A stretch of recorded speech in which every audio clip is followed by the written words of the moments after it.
Blood. There was blood on her wedding ring. That was the first thing I saw when I stormed into St. Luke's ER. Emily's hand resting limply on a white sheet, her left ring finger stained red, the gold band glinting under the fluorescent lights like it had something to confess. I shouldn't have been there. I shouldn't have seen it. According to the nurse at the front desk, her husband had already arrived. And yet, I was her husband. Or at least, I thought I was. Until that moment. Until the words left her mouth as I stood in the doorway and heard her murmur his name. Not mine. But I'm getting ahead of myself. That morning started like every other lie she ever told me, casually. We'd argued the night before about her schedule, again. She'd left after dinner for another late study session, and I'd sat in our kitchen staring at the half-full glass of wine she didn't finish. That glass had been haunting me for weeks. She'd stopped finishing drinks, stopped finishing conversations, stopped starting anything that had my name on it. But I was still trying, still holding on. That morning, her side of the bed was cold when I woke up. My gut twisted, but I told myself she'd stayed at a classmate's place. She'd done that before. Said she didn't want to risk driving late. I didn't believe it, but I needed to. That's the thing about love. It makes you complicit in your own betrayal. I was in the middle of brushing my teeth when the call came in. Mr. Parker? This is Nurse Ellie from St. Luke's. Your wife's been in an accident. She's stable, but she's here in the trauma unit. I swallowed toothpaste. How bad is it? She's conscious. Some internal bruising. We're monitoring her. But she's been asking for someone. We weren't sure who to call, and we found your number in her emergency contacts. Found. Not listed. Not top of the list. Just buried somewhere. I didn't know it yet, but that single word was already carving cracks into my ribs. I drove like the world was ending. Maybe it was. Maybe it should have. The hospital smelled like bleach and despair. I tore through the sliding doors and told the woman at the desk I was here for my wife, Emily Parker. Her face changed. Neutral to nervous. I think her husband already arrived. I laughed. Not because it was funny, because it was the only thing I could do to stop myself from screaming. I am her husband, I said, trying not to sound insane. Who the hell else would sign it under that name? She hesitated. He's in with her now. Maybe you should wait. But I didn't. I pushed through the security gate and down the corridor like I owned it, rage pounding in my ears louder than my footsteps. That's when I saw them. Through the half-open curtain of Trauma Room 3. He was sitting beside her, hand in hers. My best friend, Ryan. His back was to me, but I knew that stupid hoodie, that lopsided way he leaned forward when he was trying to be gentle. And she looked like she belonged to him. Her fingers curled into his like it was muscle memory. Like they'd done this before. And then, clear as crystal, she whispered his name. Ryan. It wasn't painkillers. It wasn't confusion. It was comfort. I didn't go in. I didn't even let the rage boil over. I just stood there, a man watching the funeral of his own life. Then I turned around and walked out with a kind of calm I didn't know I had. The kind that comes when there's nothing left to break. And behind me, the curtain kept fluttering gently in the hospital breeze. I didn't speak to her again. Not for 3 weeks. Until the night my phone blew up with 58 missed calls from the woman who wore my ring and whispered another man's name as she bled. The first message she left me was a soft, broken whisper. Ethan, please. I need you. I made a mistake. Please. I listened to it once. Then again. Then a third time. Not because I believed it, because I wanted to hear how deep the lie went. Over the next few hours, 57 more followed. Some were panicked. Some were angry. Some made no sense at all, rambling confessions stitched with sobs and half-truths. I didn't respond to any of them. Not a single one. But I listened to every damn word. I was sitting alone in a rental apartment downtown, for floors up, the walls still smelling like someone else's life. The keys were cold in my hand. I'd signed the lease 2 days after walking out of that hospital. Just a one-bedroom, no photos on the walls. No shared toothbrush. No memories. I hadn't told anyone I left. Not my parents. Not hers. Not even my sister, who had always been suspicious of Emily. Especially of the way she smiled a little too wide when Ryan was around. Ryan. His name was Poison now. We'd been friends since middle school. Played football together. Spent summers sneaking out past curfew and swearing we'd never grow up. I stood beside him at his father's funeral. He stood beside me when I married her. I thought that kind of friendship was sacred. I thought that kind of betrayal only happened in bad movies or trashy gossip columns. But it happens. And when it does, it unravels everything. Her accident, I learned later, wasn't even dramatic. She wasn't T-boned or flipped into a ditch like I imagined when I was racing to the hospital. She hydroplaned after speeding on a wet street, going 20 over. Spun twice. Hit a pole. Her airbag saved her life. Ryan was driving behind her. That's what a nurse told me when I called anonymously 2 days later, pretending to be a distant cousin. She said he was already there before the ambulance even arrived.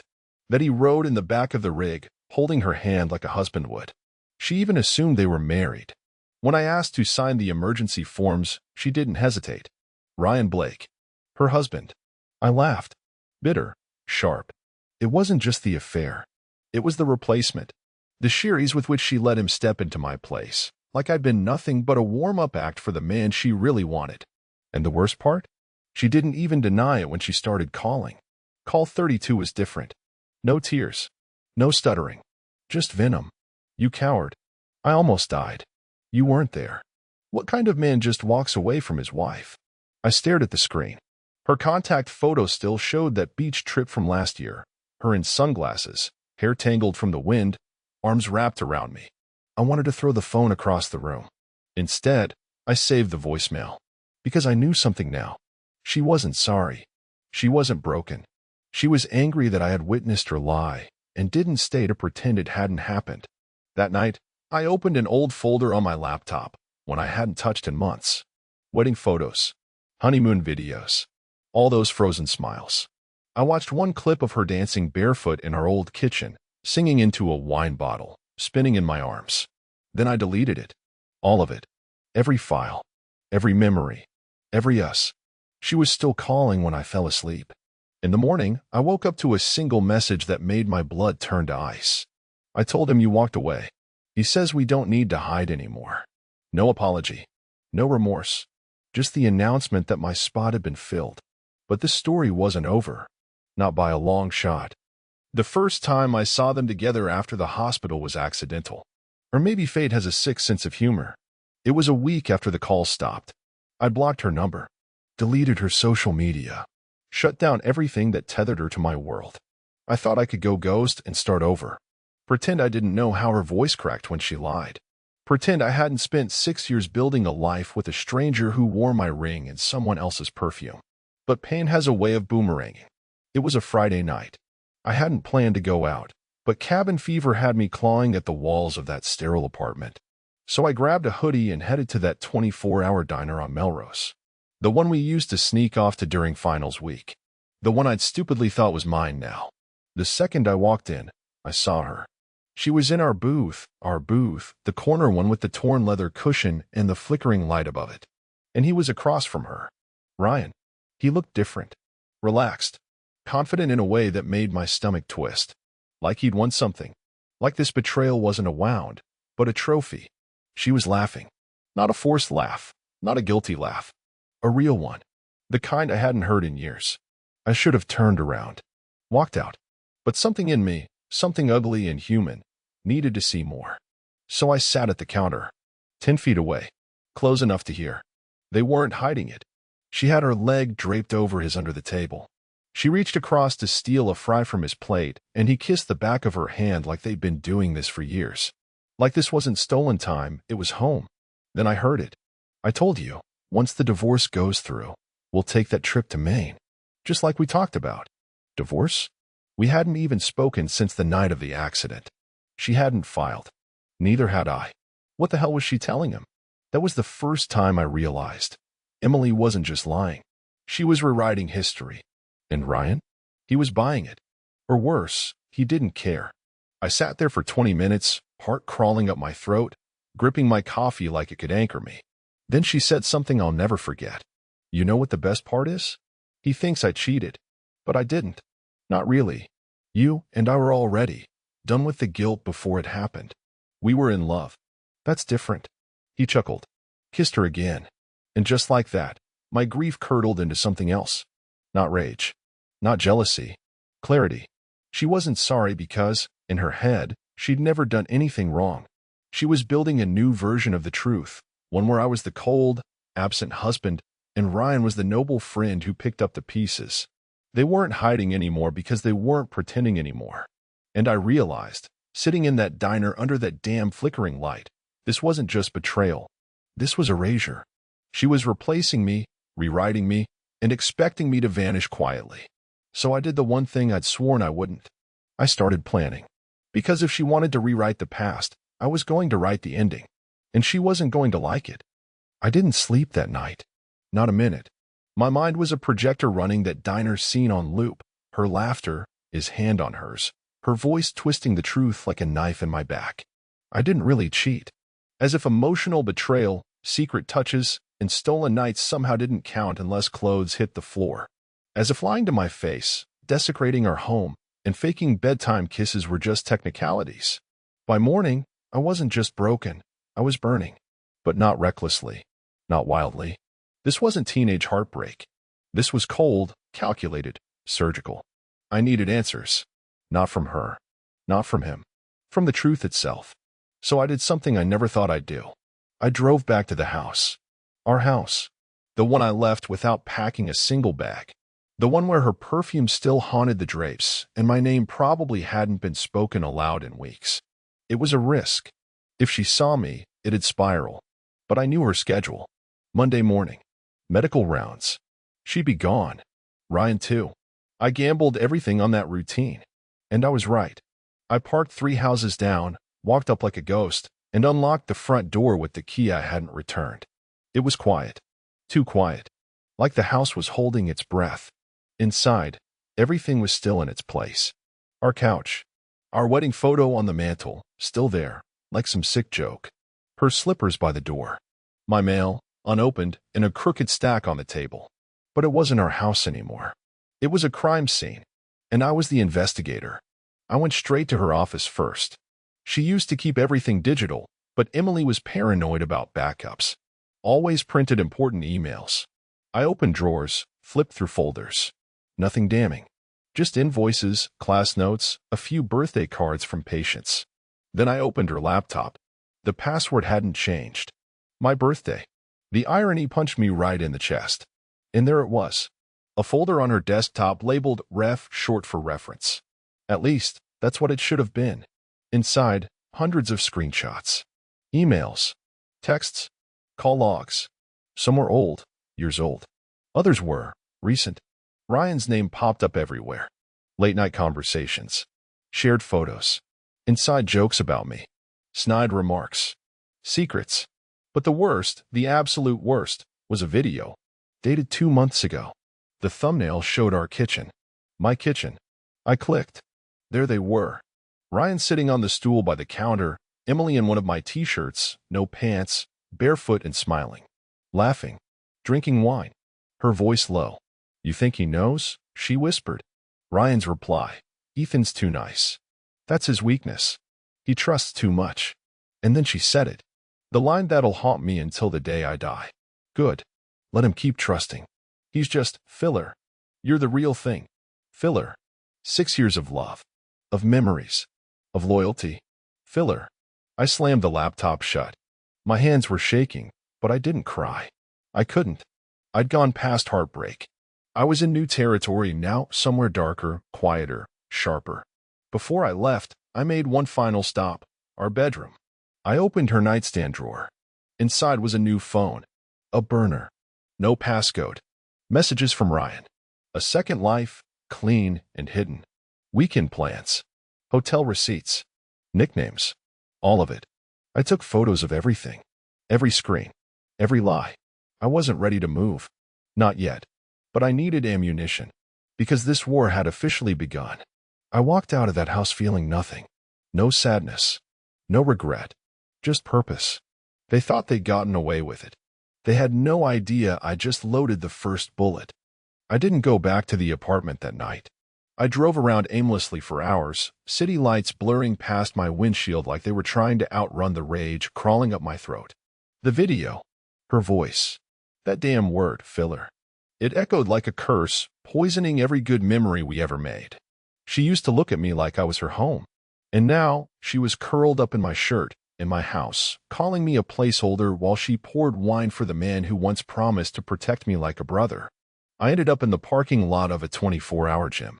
Not because I wanted to work out, just because it was open, and the lights were on, and I needed to be anywhere that wasn't four walls closing in. Around 3 a.m., something in me snapped into place. A shift. I wasn't just hurt anymore. I was awake. They thought I was soft, predictable, that I'd crawl away and let them write their little love story on the ruins of my life. They had no idea what was coming. I didn't want revenge. Not the kind you scream about in the moment. I didn't want blood, or broken windows, or some half-assed bar fight. No. I wanted to take their little fantasy, the beautiful, polished lie they were crafting, and slice it open from the inside. Slowly. Quietly. Perfectly. And I knew exactly where to start. Her mother. Diane had never liked me. Too poor. Too polite. Too boring. I was a safe choice, she told Emily once when she didn't think I was listening. But she liked Ryan. She liked him a lot. If Emily and Ryan were truly together now, if they were laying the foundation for a future, they'd go to Diane first. She was the gatekeeper of Emily's approval. The final stamp on anything serious in her daughter's life. So I paid her a visit. I showed up at her place unannounced that Sunday afternoon. I rang the bell and waited. When Diane opened the door and saw me standing there, holding a gift bag with a bottle of her favorite overpriced wine, her eyebrows arched like two disapproving commas. "Ethan," she said. "What a surprise." I smiled. Calm. Respectful. Like nothing had happened. "Mind if I come in for a minute?" She hesitated. Then, slowly, she stepped aside. Her house smelled like rosemary and wealth. Always had. We sat in her living room. I handed her the wine. She took it, skeptical. "So," she said, "I take it you and Emily are talking again?" I gave her a look. The kind that said I know everything without saying a word. "We haven't talked," I said, "but I thought it might be time we cleared the air." She sipped her tea, expression unreadable. "I know about Ryan," I added. Gently, like I was discussing a weather forecast. No reaction. That was the tell. "You knew, didn't you?" Silence.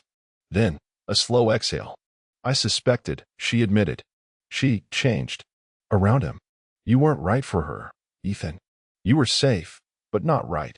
I nodded, like her betrayal was just a math equation I finally understood. "I just want her to be happy," she continued. "No," I corrected, still smiling. "You want her to be comfortable. That's not the same thing." She stiffened. But I kept going.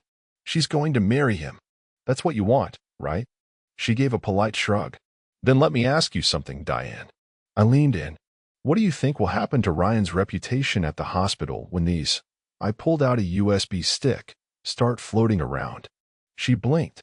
I'd never seen her flinch. "Until now." "You're bluffing." I shook my head. "I'm just watching. That's all. No threats. No revenge. Just information. I'm collecting it. Quietly. Thoroughly." I stood. "She's your daughter." But she stopped being my wife the moment she handed my life to another man and called it an upgrade. Diane didn't speak. But she didn't stop me either. I walked out knowing one thing. Panic was going to spread through their perfect little fairy tale like rot. From the inside. And I wouldn't have to lift a single finger. They were going to destroy themselves. I'd just be there to watch. 3 days later, I got a call from an unknown number. It rang only once before I answered. "Ethan," came Diane's voice, sharp and unfiltered, like she hadn't bothered with her usual porcelain tone. "What exactly do you want?" I let the silence stretch just long enough to make her sweat. "Nothing," I said. "That's the point. I don't want anything. I'm not negotiating. I'm just done pretending your daughter didn't burn my life to the ground." She huffed, half a laugh, half an attempt at intimidation. "You're playing with matches." "No," I said. She did. "I just learned how to walk through fire." And I hung up. That was the first time I felt something close to peace. Not the kind that comes from forgiveness. Forget that. The kind that comes from finally seeing people for what they are and knowing they can't lie to your face anymore. Not successfully. But I wasn't done. Not even close. That week, I set up a secure cloud folder. Encrypted. Anonymous. I uploaded the screenshots. The texts. The audio files. The hotel booking receipts. Every detail. I watermarked each file with a simple phrase. They lied to you. I didn't send the link out yet. That would have been reckless. I needed the timing to matter. I needed the emotional shrapnel to hit exactly when it would hurt the most. And I was getting close. Because while Diane panicked behind curtain number 1, curtain number 2 started unraveling all on its own. Ryan called me. His name lit up my screen while I was on a run, headphones in, heart hammering for more than just cardio. I stopped in my tracks, just stared at the phone. He hadn't spoken to me since the day he held my wife's hand in the ER like he'd earned the right. Part of me wanted to let it ring, let him hear the void on the other end. But I picked up, because I knew he wouldn't be calling unless something was crumbling. "Ethan," he said, voice low, awkward, like he wasn't sure which version of himself to be. The liar, the friend, the thief. "Surprised you remembered my number," I said flatly. "I didn't call to fight." "No, you called because Diane is breathing down your neck, and Emily's starting to panic." He paused. "Look, I didn't mean for things to happen like this." I laughed, loudly. "Yeah? How did you mean for them to happen, Ryan? Was I supposed to thank you for keeping my wife warm while I paid our mortgage? She was miserable, man. You checked out." There it was. The justification. The script they'd rehearsed in bed. I stayed quiet long enough for the silence to rot. "I'm just asking you not to destroy her," he finally said. "Whatever you're planning, she doesn't deserve that." I smiled into the phone. "You think this is about destruction? Ryan, this is about truth. And if the truth destroys her, maybe you should ask why she built her life out of lies." Then I hung up and blocked his number. Let them spin in their own silence. Let the anxiety marinate. But here's what really broke the dam. 2 nights later, I got a message from a woman named Olivia. I didn't recognize the name at first. She messaged me through an anonymous Reddit account. Her words were short, surgical, no emotion. "I know who you are, and I know who he is. Ryan. He did this to me too." It took me a second to breathe. I replied, fast, and what she told me made my bones go cold. Ryan wasn't just a liar, or a thief, or a homewrecker. He was a pattern. Olivia had dated him 2 years before Emily. Same charm, same slow manipulation, same story. He'd fall into their lives like a knight, then burn it all to ash once he got what he wanted. He had a habit of breaking trust, of stealing wives, of erasing men. I read every word she sent me, every screenshot, every receipt. Her pain mirrored mine so closely I felt nauseous. And suddenly, this wasn't just my story anymore. This was bigger. He'd done this before. He'd do it again, unless I made sure he couldn't. Emily had traded her marriage for a man who collected women like trophies, and I was about to hand her the user manual. Page by F *****ing page. The next morning, I woke up with a clarity I hadn't felt in weeks. It wasn't peace. It wasn't rage. It was precision. There's something terrifying about a man who no longer wants revenge, but instead wants results. Because now I wasn't acting out of heartbreak. I was acting out of strategy. The moment Olivia told me Ryan had done this before, used women, then discarded them once their lives were scorched beyond repair, I stopped seeing myself as a victim and started seeing myself as his last project. And that meant I had work to do. I called Olivia. I wanted to hear the tremor in her voice, the raw truth of someone who'd already survived the storm I was standing in. She answered immediately. Her voice was steady, too steady, the kind of calm that only comes from being burned and deciding never to let the fire near you again. "Did he love you?" I asked, no small talk. "No," she said. "He mirrored me. It's what he does. He reflects what you want, until you can't tell the difference between your desires and his manipulation." She sent me a photo, a framed picture of her and Ryan. Same lazy smile on his face. Same hand resting on her shoulder like she was property. It was identical to the picture I once had of him, standing beside me and Emily, toasting our wedding. My stomach churned.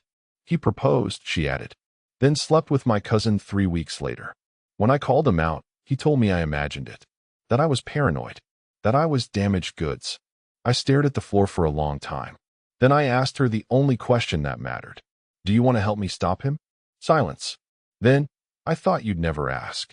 And just like that, I wasn't alone anymore. Olivia and I spent the next 3 days building something that felt surgical. Not petty, not chaotic, precise. We built a dossier, each lie cataloged. Every woman we found. 2 more came forward through Olivia's contacts, added their story. Similar patterns, similar language. All the same. Ryan swooped in after a woman's relationship began to fracture, played the rescuer, then became the wrecking ball. Always a best friend. Always the only one who understands. The psychology was textbook, but the execution? Chilling. And Emily? She was next on the list. She thought she was the ending. She was just the next chapter. What broke me wasn't just the affair. It was the performance. The way they both played me like a damn puppet. Ryan, my brother in all but blood. Emily, my wife in name only. They didn't slip up. They planned. They mocked. They stood in my kitchen and toasted to my downfall with the wine I paid for. So I crafted the final step, exposure. Not online. Not messy. No screaming matches or public meltdowns. No. A dinner party. One final performance. For both of them. I sent the invites anonymously, carefully. Just 6 guests. All mutual friends. People who knew me, Emily and Ryan. People who still didn't know why I'd vanished, why the marriage imploded overnight. People who still believed the sugar-coated story Emily had started to feed them, that I walked out because I couldn't handle her success. They were going to see everything. One night, one house, one dinner, and a USB drive at every plate. Labeled, in case you thought you knew the truth. I rented a house for the night. Paid in cash. Beautiful place, staged like an HGTV dream. Olivia helped me set it up, watched as I arranged the table, printed the menus, selected the music. She smiled, a tight curve of satisfaction on her lips. They won't see it coming, she said. I looked at the place cards. One for each friend. One for Ryan. One for Emily. No, I murmured. That's the point. This wasn't going to be revenge. This was going to be a funeral. For their little fantasy. And I was going to be the one lowering the casket. The invitations went out like whispers. No names. No sender. Just elegant envelopes, hand-delivered by courier to 6 very specific people. Inside, a formal card. An address. A date. A time. You're invited to a private dinner. Truth will be served. That was it. I knew curiosity would do the rest. These were people who loved drama wrapped in mystery. Friends who had once sat at my table, toasted our anniversaries, posted pictures of our perfect marriage on Instagram like they were shareholders in our love story. They had questions, and I was about to give them answers. I spent 2 days preparing that house. White walls, polished hardwood, a dining room so perfect it almost looked fake. At each seat, I placed a gift box, black mat, no ribbon. Inside, a sleek USB drive and a folded letter. Nothing more. The letter read, "Watch this," then asked them if it was worth it. Emily and Ryan were the last to RSVP. Not directly, of course, but I knew they'd show. I made sure Diane planted the right kind of pressure.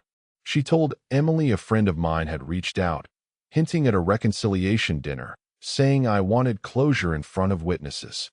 Of course, Emily took the bait. Of course, she brought Ryan. Because people like them need an audience. The night of the dinner, I wore a navy suit. No tie. Clean shave. Looked like the Ethan they remembered, except sharper. Calmer. Like a man who had already crawled through the fire and walked out holding the matches. Guests arrived right on time. Nervous smiles. Awkward hugs. Nobody knew what to expect. I welcomed them, offered wine, small talk. I played the host like it was a wedding reception. Then at 7:38 p.m., they walked in. Emily in a sleek black dress. Simple. Calculated. The kind of dress that screams, "See, I'm not a villain." Ryan beside her, confident, smug even, wearing the same cologne I'd once gifted him.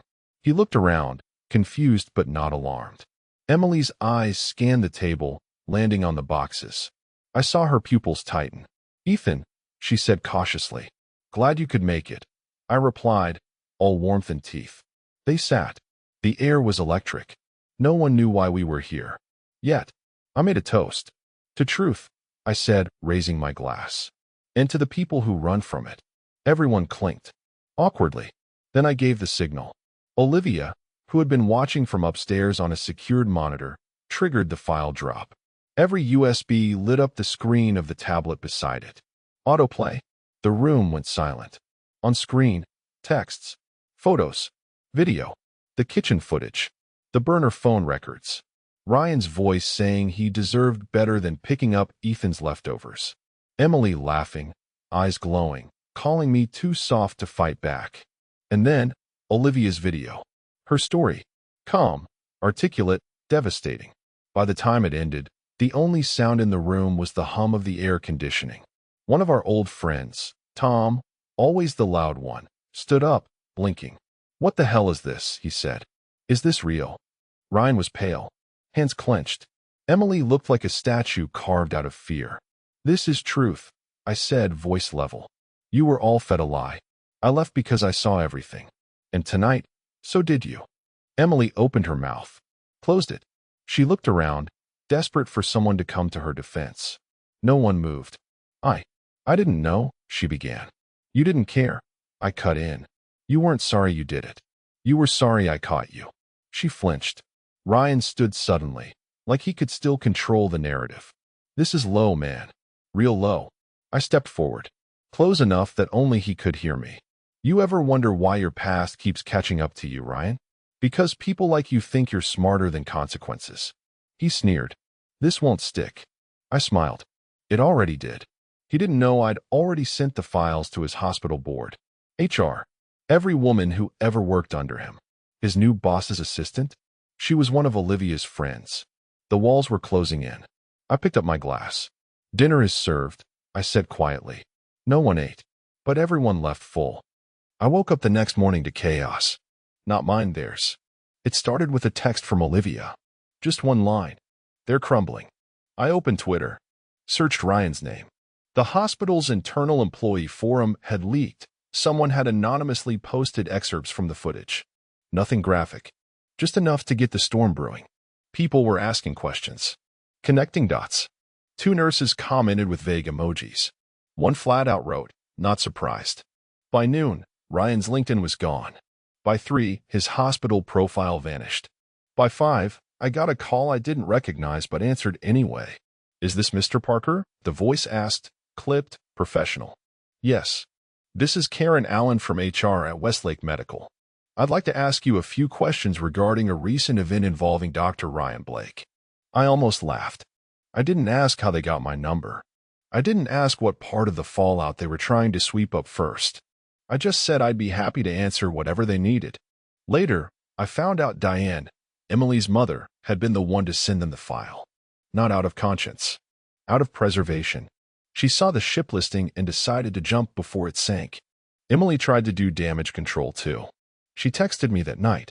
A long message, maybe the longest she's ever written me, broken up into paragraphs like she thought formatting could save her. "Ethan, I know what you did. I get why. But you don't know the full story.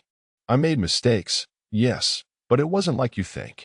I was confused, and Ryan told me things. Things about you." I stopped reading right there. She was trying to pivot. Blame shift. Make me the villain in a story where she'd lit the match and handed him the gasoline. But what chilled me wasn't the denial, it was the fact that even now, she was more afraid of being exposed than of what she did. And Ryan? He finally broke. I got an email. No subject line. Just a plain text message sent from a personal account. "You win. Hope it was worth it." I didn't reply. Not out of dignity, out of satisfaction. Because the dinner wasn't about winning. It was about witnesses. People had seen now. The masks were off. The actors were exposed. The audience had walked out of the theater knowing the truth, and no amount of spin could unsee what had been projected in that room. But here's the twist I hadn't counted on. They turned on each other. A week after the dinner, I got another message. Olivia again. A photo. Ryan's car, parked outside a cheap motel on the edge of town. Another message followed. She kicked him out. Word is she found out about someone else. Some other girl he was seeing on the side while she was still with you. It hit me like a cold slap. She wasn't special to him. She was just next in line. He'd whispered the same promises to her that he whispered to Olivia. Same lines. Same manipulation. The same way he told her I was checked out, he'd probably told the next girl Emily was too emotional, too clingy, too demanding. That's how predators work. They don't love. They consume. And now, she was finally realizing she'd been used, just like the rest of us. Emily called me the next day. I didn't pick up. She left a voicemail. Her voice was small, flat. Ethan. I didn't know. About the other girl. About how deep it went. I feel sick. I'm sorry. I wish I could undo everything. I listened. Once. Then deleted it. She was sorry now because she wasn't chosen. Because the man she threw it all away for turned out to be just another mask. But I didn't feel vindicated. I didn't feel triumphant. I felt done. Because the truth had done what I couldn't. It shattered them from the inside. No yelling. No revenge plot. Just light. And nothing festers like rot in the light. By the time October rolled in, they were both radioactive. Ryan had gone underground. Socials wiped, no public appearances, no new employment history showing up anywhere. Westlake had launched a quiet investigation into multiple inappropriate relationships under his watch, and though they hadn't made a public statement, the whispers were loud enough to chase him off every platform. Emily, meanwhile, was unraveling in full view. She tried to regain control of the narrative, reaching out to old friends, spinning a sob story about emotional abandonment, and a husband who disappeared when she needed him most. But the problem was, she no longer controlled the room. They'd seen the receipts, the footage, the laughter, her calling me filler. There's no rewinding that. She posted once, one last desperate attempt at online redemption. A photo of her alone, wine glass in hand, some moody caption about self-growth, and learning who really has your back. It got 3 likes. 2 days later, the post was gone. I was finally sleeping again. Not well, but better. No dreams about the kitchen scene. No more phantom ringing in my ears from that hospital nurse's voice saying, her husband is already here. But the part that surprised me most? The silence. You'd think after everything, the drama would keep churning. That Emily would rage, or Ryan would lash out, or some third party would crawl out of the woodwork with a vengeance story. But no, they vanished. Because shame is heavier than anger. It wraps around your throat and squeezes in the quiet hours, when no one's watching, when there's no one left to lie to. They burned their reputations to cinders, and now they were hiding in the ash. Me? I was rebuilding. I started with the small things. Changed my number. Got rid of the last few items from the house, things I thought I might hold onto out of nostalgia, like our old wedding flask set and the guest book from the reception. I tossed them. Every last relic. Then I filed for divorce. Clean. Sharp. No fault. No theatrics. I didn't need to fight her in court. She'd already lost everything that mattered. When the papers were served, she didn't contest. Just signed and mailed them back. No note. No explanation. Just ink on a line where my name used to mean something. But the last nail in the coffin came quietly. From someone I hadn't expected. Her father. Frank. The only one in her family who ever treated me like I mattered. A reserved man, never got involved in the drama, never raised his voice. He emailed me one morning. Simple subject. I'm sorry. Inside, he wrote. Ethan. I found out what happened. Not from her. From the video. From friends. From Diane, though she tried to soften it. I can't imagine the weight you carried watching your life come apart like that, especially from the people you trusted most. I don't expect a reply. I just wanted you to know. I saw the truth. And I'm ashamed. You were always better than we deserved. I hope you find peace. I stared at that email for a long time. And then, without even realizing it, I smiled.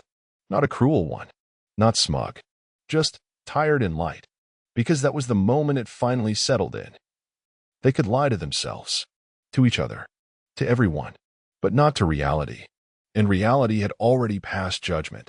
2 more parts. 2 more chapters. Then I walk away for good.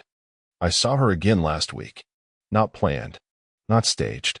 Pure coincidence, or maybe the universe just has a wicked sense of timing.